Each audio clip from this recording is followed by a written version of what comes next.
현대를 살아가는 우리가 특히 우리 청년들이 일을 합니다. 네. 현재 지금 일을 하고 있는 사람도 있고 또 일을 하기 위하여서 취업을 준비하는 분도 있을 겁니다. 또 교사나 공무원 임용 준비를 하면서 내가 그 교직으로서, 교사로서 또 공무원으로서 그렇게 일을 하고자 이렇게 준비를 하고 있습니다. 그래서 일을 하기 위해서 많은 스펙을 쌓고 또 전공 공부도 하고 또 많은 기술도 배웁니다. 지금 이제 우리 청년 세대를 향해서 이제 밀레니얼 세대라고 얘기를 하거든요. 밀레니얼 세대가 보통 한 1980년대부터 해서 90년대 초반까지의 이렇게 생년을 가지고 있는, 그때 태어난 그런 세대를 밀레니얼 세대라고도 하고 또 뭐 Y 세대라고 합니다. 그리고 그 전 세대는 이제 70년대 고생들이 이제 X 세대인데 제가 X 세대예요. 네. 저희가 X 세대 때 대단했었거든요. 예. 근데 그게 이제는 벌써 기성 세대가 되어져 가지고 새로운 세대를 이렇게 맞이할 때에 참 많은 차이가 있고 어떤 여러 가지 어떤 생각이나 문화의 차이가 있다는 것을 많이 경험을 하는데, 특별히 취업과 관련해서 직장 생활과 관련해서도 X세대인 지금 40대 또는 50대 초반에 그러한 어떤 직장의 선배들, 뭐 팀장급이 되어지고 부장급이 되어지는 그런 분들이 밀레니얼 세대, Y 세대를 이렇게 대할 때 참 이해할 수 없다라고 이런 말을 많이 합니다. 근데 X세대라고 왜 했었냐면 규정할 수 없어서 X세대라고 했었거든요. 70년대 생들을 향해서. 그래서 여러분들이 아마 X세대의 어떤 뭐 여러 가지 문화들을 보면 그 문화들이 지금도 계속해서 조금씩 다른 모습으로 양산이 되어지고 있는데, 그래서 그 당시의 기성세대들도 X세대를 바라보면서 참 저놈들 무슨 생각으로 뭘 하려고 저러는지 모르겠다 그러면서 X라고 그랬어요. 예. 근데 그 X세대가 이제는 기성세대가 되어져서 젊은이들을 바라보며 밀레니얼 세대를 바라보면서 좀 이해하기 어렵다라고 하는 그런 시대예요.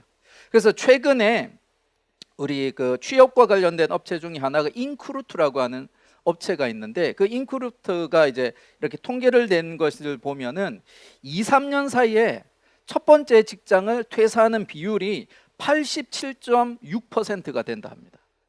87.6%. 첫 직장을 2, 3년 안에 이렇게 퇴사하는 비율이, 그래서 5명 중에 4명 이상이 첫 직장을 2, 3년 안에 이렇게 퇴사를 한대요. 한번 여러분들의 경험들을 한번 생각해 보십시오. 내가 지금 다니고 있는 직장에 취업하기 위해서 얼마나 애썼고, 내가 임용과 공무원 시험에 합격하기 위해서 얼마나 애쓰셨어요. 그런데 2, 3년 안에 퇴사를 하는 사람이 5 중에 4명 이상이 되어진다. 그리고 1년 미만에 퇴사하는 사람도 30.6%가 된다라고 이야기합니다. 예.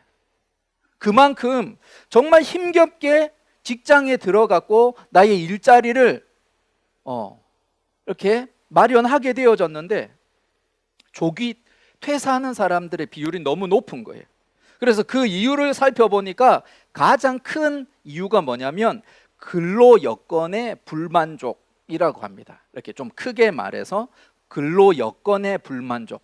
그래서 그 세부적으로 좀 들어가 보면 월급, 내가 받는 그 월급이 내가 생각했던 것만큼이나 그렇게 주어지지 않는 거예요. 예.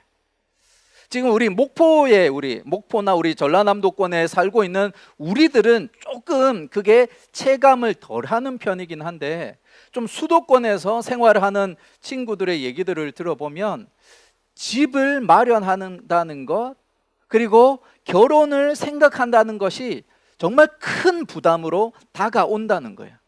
그래서 내가 정말 애써 취업을 했는데 이곳에서 내가 이 월급을 받아서는 도무지 이 계산이 안 된다는 거예요. 예. 뭐 집을 사는 거는 뭐 꿈도 못 꾸고, 두 사람이 정말 열심히 일을 해도 정말 제대로 가정을 이루는 것이 사실 어렵겠다라는 것이 보여지니까 이 직장 아닌가 보다 이렇게 생각하는 거예요.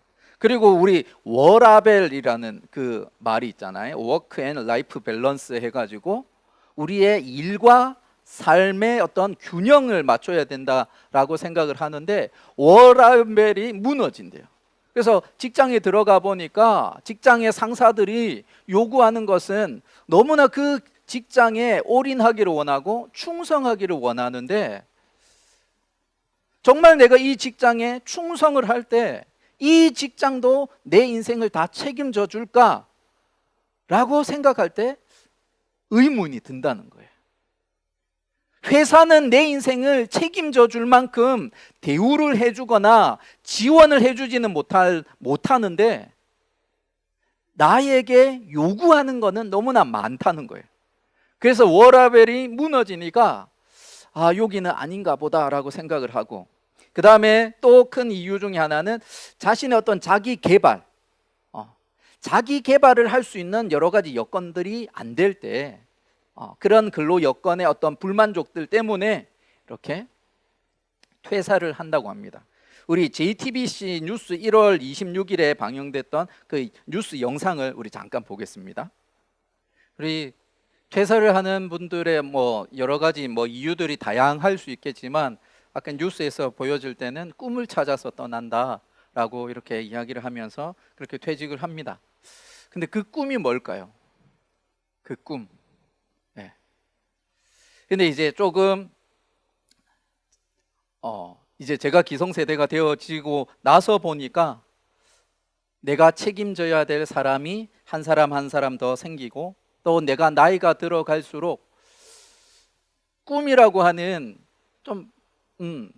조금은 막연한 그것보다는 눈앞에 보여지는 현실 때문에 여러 가지 선택을 할 때가 참 많이 있습니다. 그리고 많은 사람들은 내가 이렇게 이루어 가고 있는 그 삶을 지키기 위해서 일을 합니다. 근데 그걸 조금 더 이렇게 그 커플을 이렇게 한 커플 이렇게 좀 벗겨보면 결국에는 먹고 살기 위해서. 젊은 세대들이 퇴사를 해요. 근데 퇴사하지만 돌아갈 집이 있어요. 내 집은 아니죠. 부모님의 집이 있죠. 퇴사했다고 당장 먹을 거리가 끊어지지 않습니다. 여전히 부모님들이 건재하니까 따뜻한 밥을 먹을 수 있어요. 근데 우리의 부모들이 평생 우리의 뒤에 있을까? 그렇지 않죠.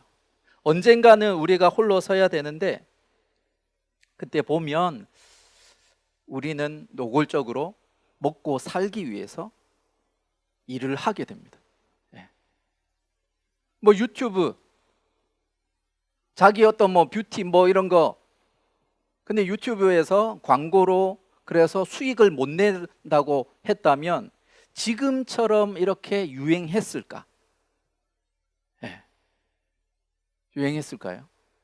또 퇴직하는 분들 중에 요즘에 코인 열풍이잖아요. 코인 열풍. 그리고 우리 목사님들 중에 한 분이 코인을 직접 했어. 실제로 하도 뉴스에서 그러니까 왜 코인 하느냐 그래갖고 20만 원을 집어넣었어. 무슨 코인을 샀는지 모르겠어요. 근데 일주일 만에 8만 원이 올랐어. 그리고 팔려고 하니까 2만 원이 떨어졌어. 그래 6만 원 이렇게. 그래서 치킨 쏘아라 했는데 아직 안 쏘고 있어요. 근데 한번 보세요. 20만 원에 8만 원, 아니 6만 원. 근데 거기에 0이 하나씩만 더 붙었다 생각해봐. 60만 원, 600만 원이다 생각해봐요. 옆에서 그러고 있는 거예요. 나는 열심히 공무원 생활하고 있고, 나는 열심히 교사 생활하고 있고, 나는 열심히 직장 생활하고 있는데 컴퓨터 까딱까딱거리고 스마트폰 만지고 있는 친구들이 옆에서 톡으로 온 게 나 몇백 벌었어 이런 얘기할 때 자괴감이 들죠. 야, 내 지금 뭐 하냐? 이거 때려쳐야 되겠다. 주식으로, 코인으로 이렇게 넘어가는 거예요. 근데 코인이든 주식이든 유튜브든 어느 것이든 돈이 되지 않았다면 거기에 사람들이 몰리지 않을 겁니다. 예. 꿈이라고 좀 미화시키지만 결국에는 돈이 되는 일, 거기에 사람들이 그 삶을 이렇게 던지면서 살아가요. 예. 그래서 결국 우리는 먹고 살기 위한 생업을 위해서 일을 한다라고 조금은 노골적으로 표현할 수도 있습니다. 근데 성경을 보면 하나님께서 보시는 일은 달라요. 우리 창세기 2장 19절을 한번 보겠습니다. 우리 한번 같이 읽어볼까요? 시작. 여호와 하나님이 흙으로 각종 들짐승과 공중의 각종 새를 지으시고 아담이 무엇이라고 부르나 보시려고 그것들을 그에게로 이끌어 가시니 아담이 각 생물을 부르는 것이 곧 그 이름이 되었더라. 하나님께서 인류의 조상인 아담을 창조하신 이후에 그 다음에 짐승들을 아담 앞에 보여줄 때에 이름을 지어줍니다. 예. 영어로 네이밍 하는 건데, 네이밍을 하는 거는 몇 가지 조건이 있어요. 네이밍은 함부로 할 수 있는 게 아닙니다. 첫 번째는 뭐냐면 그 네이밍을 받는 대상이 네이밍을 하는 주체에 종속되어져 있는 거예요. 예. 예를 들어서 저희 삼남매 아이들의 이름은 제가 이렇게 제 아내랑 같이 기도하면서 지었거든요. 예. 근데 남의 저쪽에 어떤 아저씨가 와가지고 우리 딸 보고 너 이름은 요거 해라 라고 할 때 누가 그걸 맞네요 라고 그렇게 하겠어요. 예. 장명소에 가서 이름을 받아올 때도 그 부모가 자신이 자녀의 이름을 네이밍을 하는 권한을 빌려줘서 그 장명소에서 받는 거예요. 예. 그러니까 네이밍을 할 때는 그 주체가 그 대상이 되는 그것에 있어서 주권, 주인이 되어지는 거예요. 예. 그래서 아담이 각 생물에게 네이밍을 할 때 이름을 붙여줄 때는 아담에게 있어서 그 짐승들은 아담에게 종속되는 존재고 그 소유가 되어지는 존재. 예. 하나님의 대리자로서 네이밍을 하고 있는 거예요. 그리고 또 네이밍을 할 때 또 특징은 뭐냐면 단순히 그냥 이름 붙이는 게 아니에요. 그 대상의 어떤 특징이나 성향이나 그런 것들을 다 파악하고 나서야 이름을 붙이는 거예요. 예. 우리가 어떤 제품을 만들 때도 그러잖아요.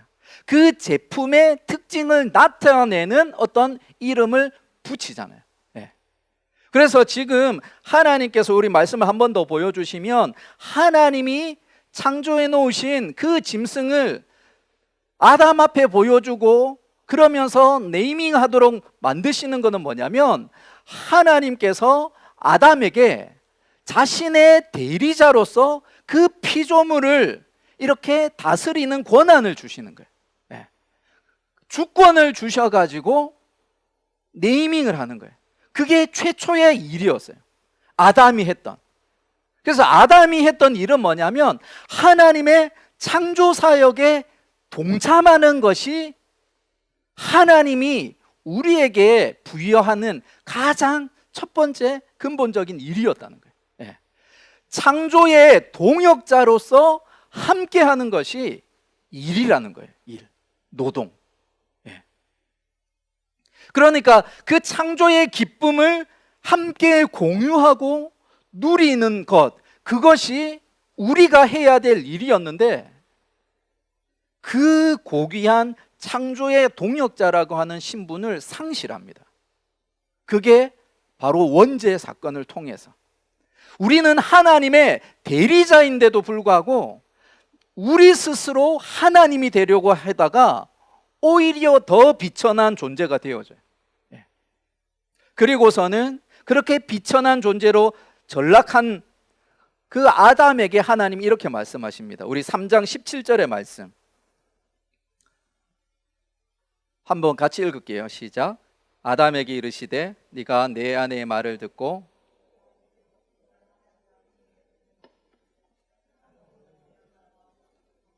너는 내 평생에 수고하여야 그 소산을 먹으리라. 예. 그 전까지는 먹고 사는 문제는 크게 삶의 문제가 되지 않아요. 왜냐하면 에덴 동산에 이미 하나님께서 아담과 하와가 먹을 수 있도록 풍성한 열매를 가득 채워 놓으셨기 때문에 그래요. 우리 집에 냉장고에 있는데 우리 집 냉장고에 먹을 것이 가득하면 뭘 걱정해요? 네. 그런데 죄가 이 세상에 오므로 말미암아 내가 하나님처럼 되려고 하다 보니까 이제는 내 생명 내가 책임져야 되는 거예요. 우리가 하나님을 하나님으로 인정할 때는 그분이 우리의 인생을 책임지시고 먹을 것, 입을 것을 책임지시는데 내가 스스로 하나님과 같이 되려고 하다 보니까 어떻게 돼요? 내가 내 생명 책임져야 되는 거예요. 그래서 내 평생에 수고하여야 그 소산을 먹을 것이다 라고 이야기합니다. 그래서 그 일의 의미가 창조자의 그 동역자로서 그 창조의 기쁨을 누리는 그 일에서 먹고 사는 그 생업이라고 하는 것으로 이렇게 전락해버린 거예요. 그래서 하나님을 부정하고 하나님을 대적하는 사람들, 그래서 하나님 없다라고 하는 사람들은 자기 스스로 자기 생명을 책임져야 돼요. 그러니까 먹을 거리를 계속해서 찾아가야 됩니다. 무한하신 하나님에게 있어서는 그 모든 자원이 무한하세요. 풍성하세요. 넘치시죠. 근데 유한한 우리에게 있어서는 모든 것이 제한되어져 있어요. 한계가 있는 거예요. 그러면 어때요? 내가 배부르려면 어느 누군가는 배가 고파야 되는 거예요. 한정된 자원 속에서 내가 무언가를 누리려면 누군가는 어려움 가운데 살아가야 되는 거예요. 예전에 제가 설교도 했던 적이 있는데 미국에서 그 남는 음식 쓰레기 그것을 남지 않도록 절제하고 그랬다면 지금 아프리카 땅에 굶어 죽어가는 일이 없습니다. 한번 미국에 한번 가봤던 분들이나 한번 가보시면 그 땅이 얼마나 풍요로운 땅인지 알 수 있어요. 그리고 그곳에 정말 많은 음식들이 버려집니다. 제한된 자원 속에서 경쟁해야 되니까 힘든 거예요. 무한하신 하나님의 그 자원 속에서 있다면 우리는 걱정할 필요가 없어요. 계속해서 퍼도 다함이 없는 그러한 자원 속에서 살아가니까 걱정하지 않습니다. 밀레니얼 세대, Y세대 그 젊은이들이 퇴직을 한다 합니다. 표면적으로는 꿈을 찾아서. 근데 그 이면을 보면 돈이에요. 이 저성장 시대에 집값은 그냥 천정부지로 올라가고 도무지 무언가 기대할 수 없으니까 이거로는 안 되겠다 싶은 거예요. 부모 세대들이 야 열심히 공부하면 돼. 열심히 공부해서 좋은 직장 가면 돼. 왜? 부모님들은 그렇게 했으니까 됐거든요. 그때는 한참 그냥 성장할 때니까. 여러분들의 부모 세대는 저보다 더 앞 세대시잖아요. 그때는 뭐 공대만 나오면 다 대기업에 들어가고 뭐 그냥 4년제 대학만 나오면 좋은 일자리들이 많이 있었고 그리고 몇 년만 좀 열심히 애써 수고하면 두 사람이 모으면 집을 살 수도 있었고 그렇게 뭔가 삶의 어떤 희망을 품을 수 있는데 지금은 보이지 않는 거예요. 저성장 시대 속에서 그냥 참고 기다리라 근데 보이지 않아요. 까마득해요. 우리 최근에 뉴스에 부동산과 관련해 가지고 영끌해서 집을 산 사람들의 이야기들이 있었어요. 30대 젊은이들이 영끌해서 영혼을 끌어모아서까지 빚이란 빚은 다 해가지고 서울이나 수도권에 집을 샀어요. 근데 정부는 굳이 안 사도 된다, 집값 계속 떨어질 것이다. 근데 웬걸 1, 2년 사이에 1억, 2억, 3, 4억이 꽁충 뛰어버리는 거예요. 영끌해가지고 산 사람은 아싸 하고, 정부 방침 듣고서는 아이고 집값 안 오를 거니까 사지 말자 했던 사람들 어때요? 그냥 쏘갔다, 큰일 났다 그래. 그런 상황이 있으니까 코인에, 주식에, 아니면 유튜브 같은 크리에이터가 돼가지고 뭔가 하나 이렇게 좀 대박 치면 될 수 있으리라 그렇게 생각을 합니다. 그렇게 내 삶이 내가 주인이 되니까 보이지는 않아요. 한 치 앞도 모르는 우리니까, 하나님 없는 사람들은 한 치 앞도 어떻게 될지 모르니까 지금 어떻게든 내가 그 돈을 끌어모으는 그런 일을 하려고 하는 거예요. 그래서 간혹 어떤 범죄자들도 보면 돈 된다고 하니까 그 사람들의 등쳐먹는 일들도 하고 보이스피싱도 하고 뭐 여러 가지 일들을 하잖아요. 근데 하나님께서 우리의 인생을 책임지신다, 하나님이 내 아버지 되신다, 저번 주에 나눴던 말씀처럼 나의 남편이 되어지고 나의 사랑하는 연인이 되어진다라는 것을 아는 사람에게 있어서 우리가 하는 일은 뭐냐면 소명입니다. 하나님의 부르심입니다. 너희가 먹고 사는 것 내가 책임질 테니까 너희는 하나님의 나라와 하나님의 의를 구하라. 우리 말씀 한번 볼까요? 마태복음 6장 31절 33절 우리 같이 한번 읽어봅시다. 그러므로 염려하여 이르기를 무엇을 먹을까, 무엇을 마실까, 무엇을 입을까 하지 말라. 이는 다 이방인들이 구하는 것이라. 너희 하늘 아버지께서 이 모든 것이 너희에게 있어야 할 줄을 아시느니라. 그런즉 너희는 먼저 그의 나라와 그의 의를 구하라. 그리하면 이 모든 것을 너희에게 더하시리라. 좀 이 말씀에서 윗부분을 보세요. 이방인, 누가 이방인이에요? 하나님을 모르는 자들, 하나님을 부정하는 자들을 이방인으로 그렇게 묘사를 합니다. 그들은 자신들이 자기 생명을 책임져야 되니까 어때요? 무엇을 먹을까? 무엇을 입을까? 무엇을 마실까? 염려하면서 걱정하면서 내 인생의 최우선 순위가 그거예요. 먹고 사는 문제. 근데 하나님이 책임지는 인생은 누가 알고 있다고 그래요? 우리의 필요한 것 하나님이 다 알고 계신다 그래요. 네.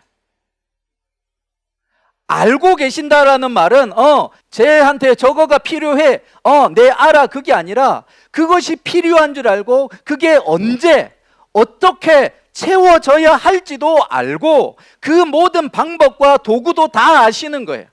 그러니까 그것 때문에 너 인생 허비하지 말고 하나님의 나라와 하나님의 의를 구하며 살아가라 라고 이야기를 합니다.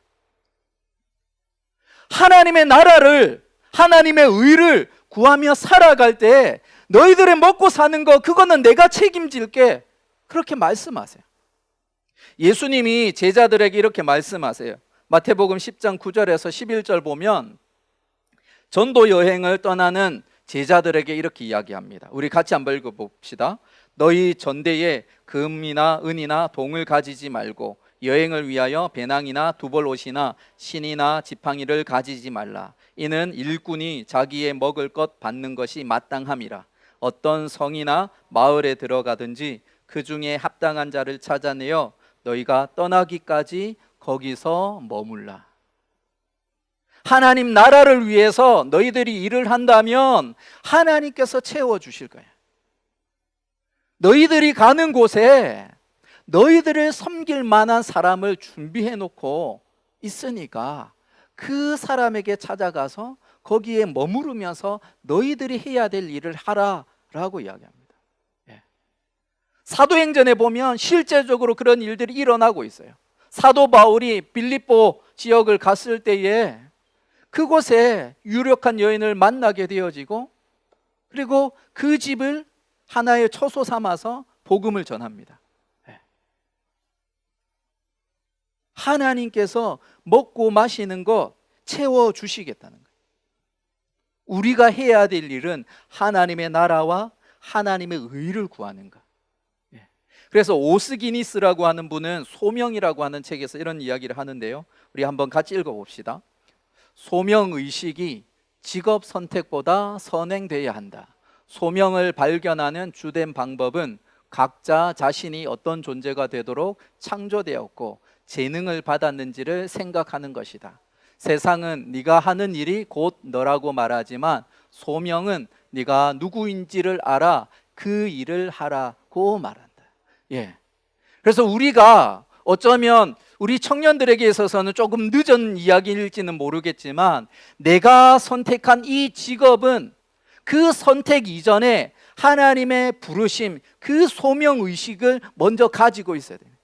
하나님께서 나에게 하나님 나라를 경영하는 자로 세워주시기 위해서 공무원으로, 하나님 나라의 인재를 키워가는 일을 위해서 나를 불러주셔서 교사로,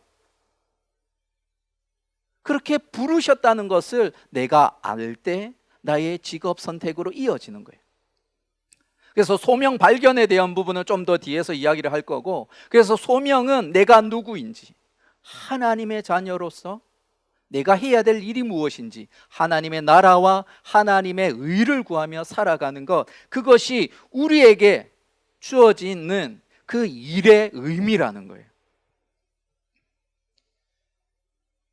생업을 위해서 먹고 살기 위하여 살아가는 존재가 아니라, 먹고 사는 문제는 이미 하나님께서 책임지고 계시고, 우리가 하나님의 나라를 위하여 그의 의를 구하는 그 일을 위하여 하나님께서 부르셨다는 겁니다.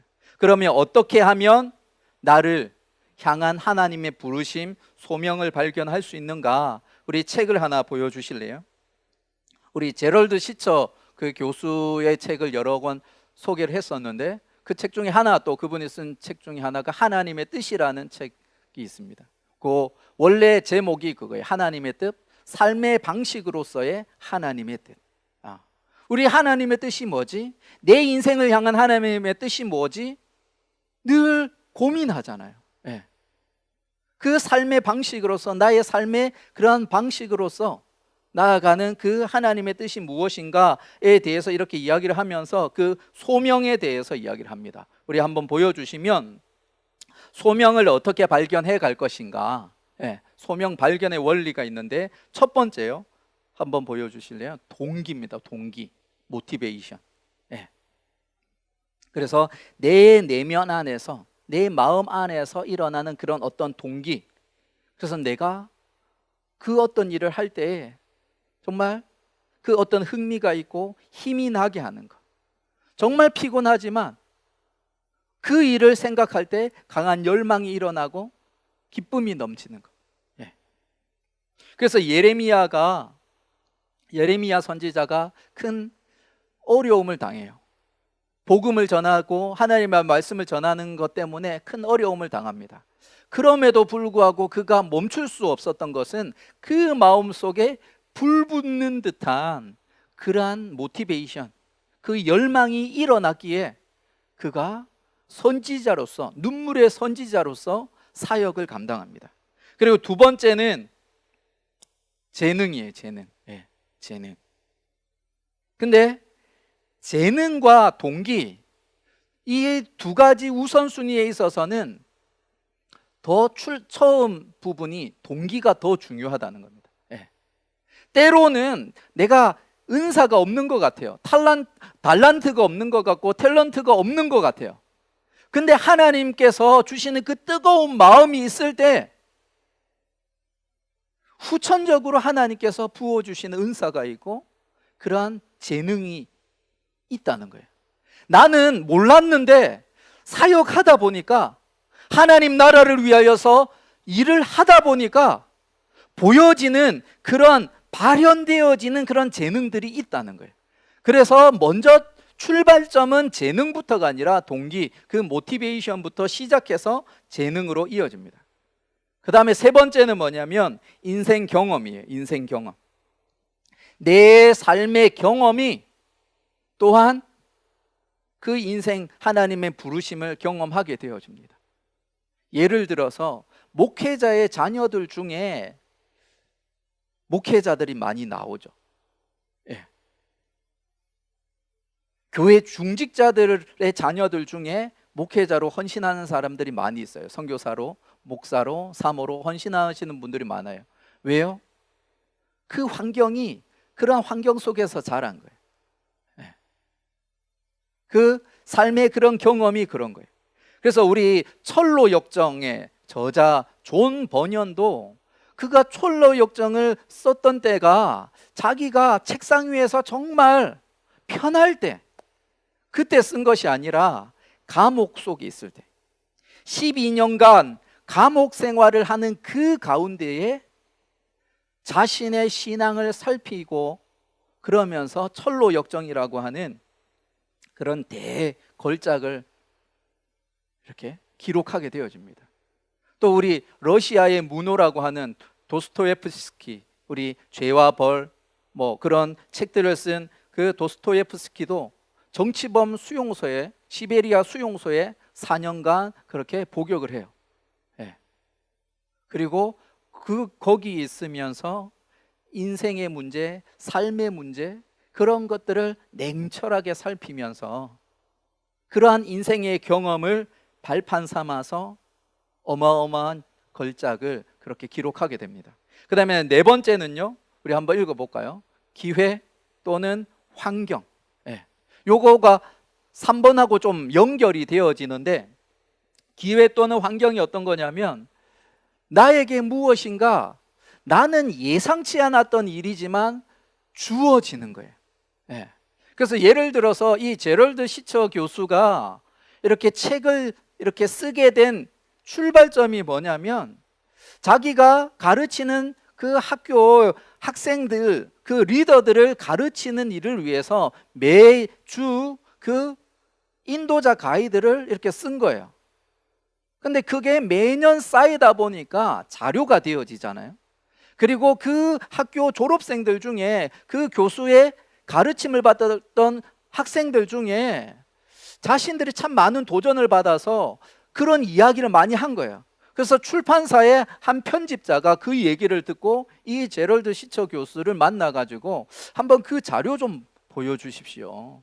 그러니까 보여주니까 그냥 썩혀두기는 아까운 거예요. 학교 안에서만 이렇게 공유하기는 아까운 거예요. 그래서 책으로 씁시다.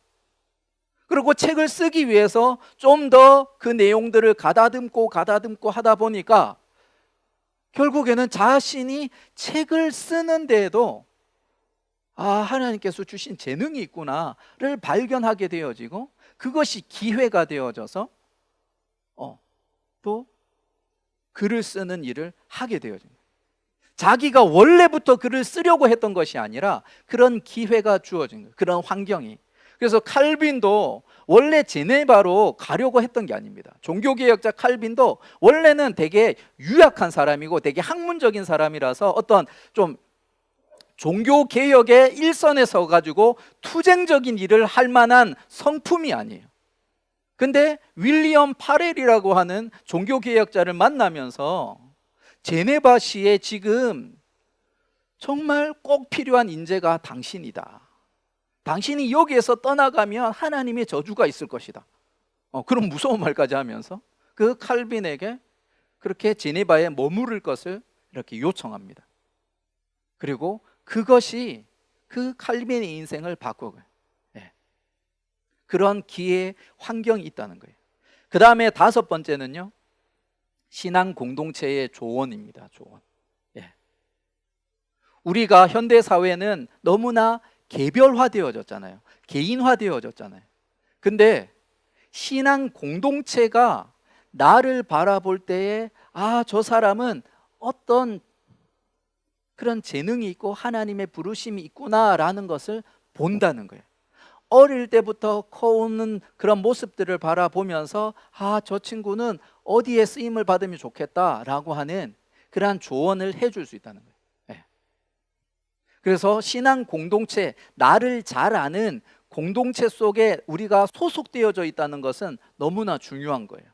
그리고 마지막에는 일의 기쁨 또는 만족감입니다. 예. 세상 사람들은 그렇게 이야기하잖아요. 6번을 더 많이 강조할 것 같아요. 예. 우리가 기뻐하는 일을 해라. 기뻐하는 일을 하라. 근데 기뻐하는 일은 일로 하면 안 된대요. 그거는 취미로 남겨둬야 된대요.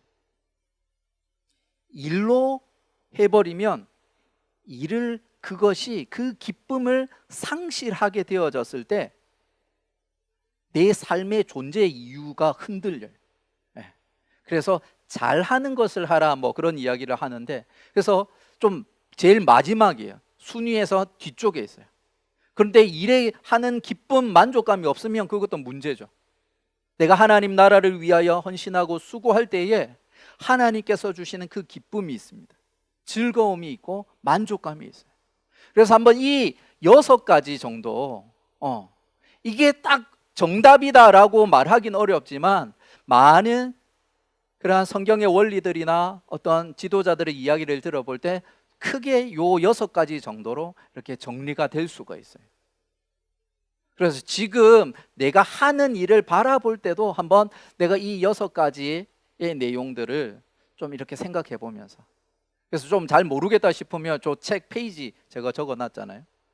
저 책 페이지만이라도 한번 보면서 한번 내 삶을 한번 돌아보기를 바랍니다.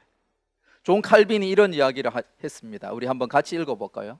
시작. 하나님이 모든 개개인의 어깨에 각자의 과제를 지어 주셨다는 것을 확신할 때 모든 사람은 저마다 자신의 삶의 영역에서 더 많은 인내심을 발휘할 수 있고 도중에 부딪히는 어려움과 고민과 난관과 불안을 이겨낼 수 있다. 하나님의 눈에 진정 귀하고 극히 중요해 보이지 않을 만큼 천하고 더러운 일이란 없으며 소명을 따라 살 때 우리는 그 사실에서 유일한 위안을 얻을 수 있다. 예. 우리의 어깨에 과제를 주어 주셨다라는 게 하나님의 부르심, 소명으로 이렇게 우리가 생각을 할 때에 그 소명을 우리가 아는 사람하고 모르는 사람하고는 그 일을 대함에 있어서 극명하게 차이가 나는 거예요. 예. 하나님의 부르심이라는 것을 아는 사람은 어때요? 어려움이 있어도 버티고 인내하면서 그 길로 나아갑니다. 예. 근데 그 부르심을 모르는 사람은 이거 아닌가 보다, 이거 내 일 아닌가 보다 라고 생각하면서 또 방향 틀어요. 그러다가 또 조금 가다 보면 또 아니다 보면 또 그래. 나중에 나이 들어서 보면 그냥 그 한 자리 맴돌고 있는 거예요. 예. 하나님의 눈에는 하찮은 일이 없습니다. 하나님의 부르심 앞에서는 하찮은 일이 없어요. 어쩌면 강단 위에서 설교하고 그렇게 소리치는 목회자가 더 귀한 일을 하는 것 같고, 저 뒤에서 문을 열고 안내를 하고 청소를 하는 그 지체들의 모습은 하찮다? 하나님의 눈에는 그렇지 않다는 거예요.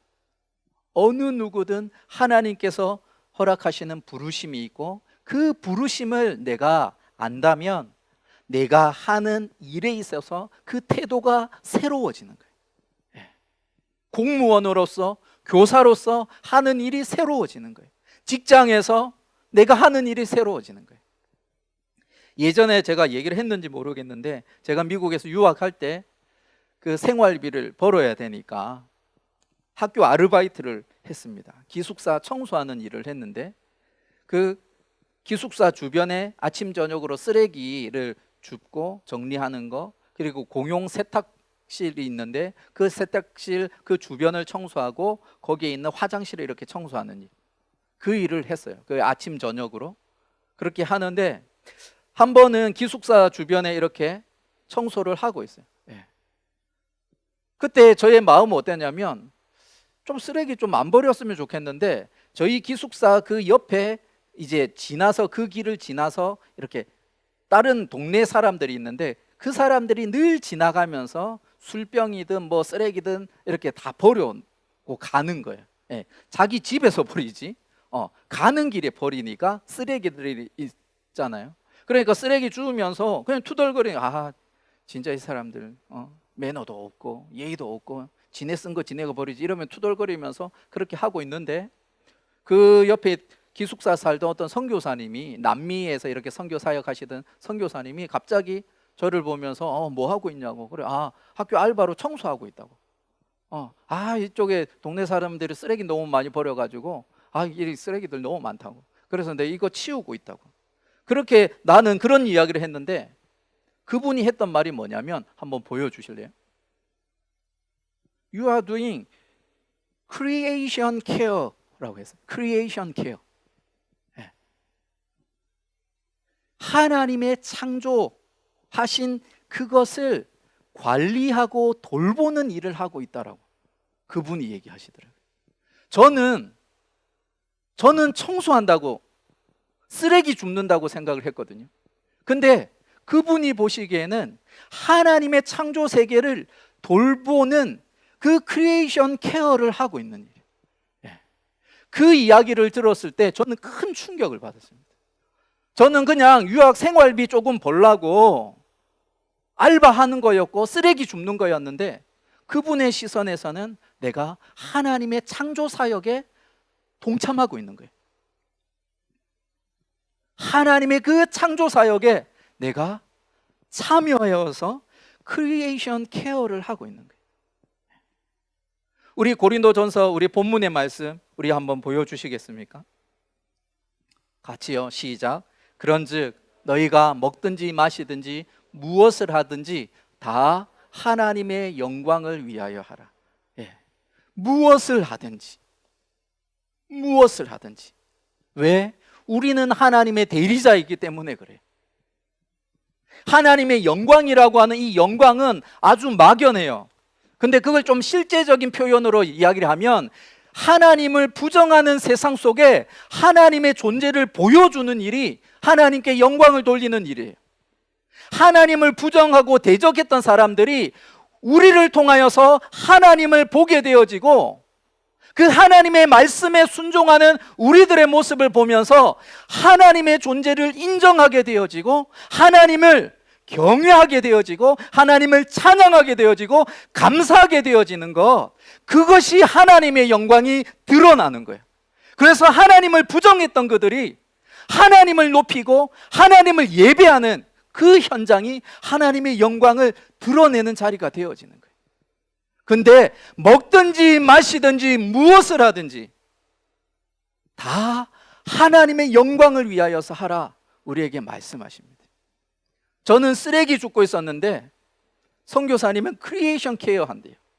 창조 사역을 돌보는 그 일을 하고 있대요. 그 돌봄을 통해서 하나님이 얼마나 아름답게 만드셨는지를 보여주는 일을 하고 있다라고 하는 거예요. 여러분들이 하는 모든 일들이 그렇습니다. 먹고 살기 위해서 하는 일은